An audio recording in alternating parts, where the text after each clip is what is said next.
I'm Keith. Thanks for watching this DVD today.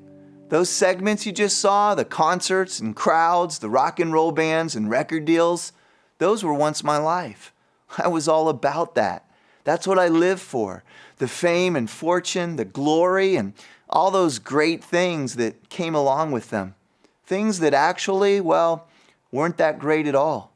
Things like alcohol and drug and pornography addictions, empty and meaningless sexual relationships, things like abusiveness, loneliness, isolation, things like rejection and depression and suicidal tendencies, anger, divorce, maybe even death itself. Do any of these things sound familiar to you? Are you or have you ever struggled with any of them? If you're like me and everyone else I know, I'm sure you have. Hey, how about just a few more minutes of your time right here and right now? Because I want to show you something. Something about that time in my life, who I was and what I became. Let's check it out. It was no mistake when Keith Pintar turned on a one-way street headed in the wrong direction. I didn't really care if I killed myself or if I killed anybody else at that point. The pain was just so bad, the rejection, the anger, the depression. Keith's anger took root when he was 8 years old. His mother was a violinist for the Miami Beach Philharmonic until multiple sclerosis quickly left her bedridden. Keith knew his mother was dying. And she'd call me to her bed every day in the last few months of things and say, Keith, I'm so sad that I'm not going to be able to see you grow up and become a man. And I didn't know how to deal with it. I became angry and mad at God and cursing God. His mother suffered for 3.5 years until she passed away. I remember being at the funeral, not shedding a tear. I knew she died, but I was in denial as far as dealing with it. At first, Keith's father, Frank, tried to comfort him, but that quickly changed when Frank could no longer deal with the loss. What is wrong with you? I thought He'd be in my face and just raging on me and yelling at me. And he'd tell me, you're dirty, lousy, good for nothing. You'll never be anything when you grow up. Do you hear me? Just something up here just said, I'm going to show you what a dirty, lousy, good for nothing really is. Keith's grades dropped and he started smoking marijuana. And it did lead to opium, to mushrooms, to acid, to cocaine, to all these different drugs. The police brought me home many times. In high school, Keith started playing guitar in heavy metal bands. I'm going to be a rock musician, a rock star, and then I won't have any worries. I won't have to deal with this anger, this depression, this stuffing, this loss, this volcano that could erupt at any time. When he was 17, the fights with his father became physical. A year later, Keith moved out. He started playing in a band called U.S. Toys. It threw him full force into the rock and roll lifestyle. But all the drugs and failed relationships left Keith devastated. And I couldn't sleep because I was so high. Finally, I'd pass out, wake up at noon or 2 o'clock the next day, and I'd have blood all over my pillow from snorting so much cocaine.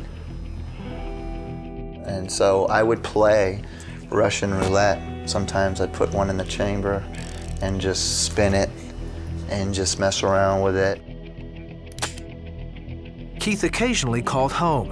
His stepmother, Elizabeth, shared the gospel with him. I told Keith, I said, I want you to have that personal relationship with Jesus that I have. Keith wouldn't listen. He still blamed God for his mother's death. Then one night, overcome by depression, he went on a suicide mission. I got in my truck and I threw it into first gear, and I got on a one-way street, Main Street in Columbus, Ohio, and just started going into one-way traffic, not really caring. There was traffic coming at me full on, and I remember just closing my eyes and swerving back and forth, and I really didn't care. I fully expected to get slammed by a truck. Keith made it through the traffic without a scratch. He pulled over at a payphone and called home. And so I said, Elizabeth, I'm so depressed, I just feel like killing myself. Elizabeth opened her Bible to Jeremiah 29, verse 11. She told Keith how God had a plan and purpose for his life.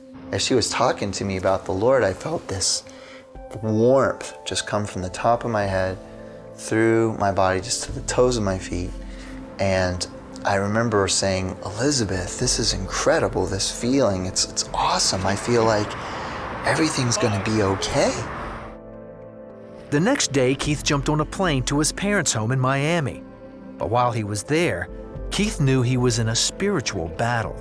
So every evening, Elizabeth would talk to me about the Lord, and I'd go to bed just on cloud 9. But I'd go to bed and I'd have these horrific nightmares, just really bad. I mean, demonic, with literally just the fires of hell.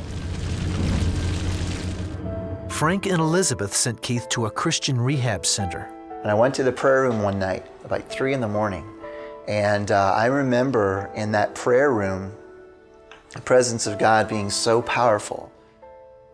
And all at once, I remember just started weeping and crying. And I hadn't cried in a long time. And as I accepted Christ in my life right then at that prayer room, and then the next night at a church service, I went to the altar. God, I want to feel your presence. I want to follow you. After Keith accepted Jesus as his Savior, he made a deal with God concerning his guitar skills. If you'll use those things that now I know there's a gift that you've given me, I'll serve you. Keith immediately saw God's blessings in his life. He did heal me of the drugs instantaneously. When I saw the transformation in Keith, that just made me just so happy and just so wonderful. And as he promised, Keith used his music to encourage others to follow Christ. And I was playing in the worship band at the church, and it felt good, it felt right, it felt like that was the missing piece. Keith's life was finally going in the right direction.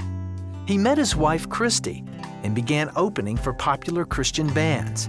Then in 1994, his dad came to his church. All at once, he just got up in the middle of the row. We were sitting next to him, and got up and started walking in front of us to the aisle and then towards the stage. And we were just all frozen, like, oh my gosh, this is the real deal.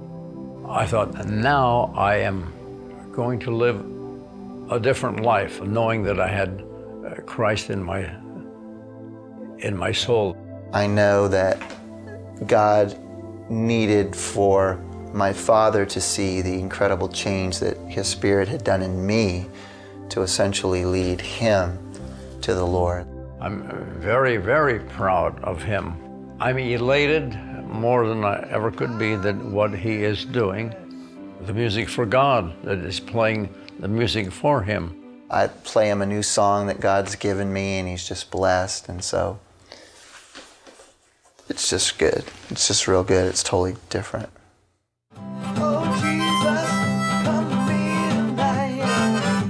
In that father-son relationship that we always wanted but never knew how to get, God knew how to get it and give it.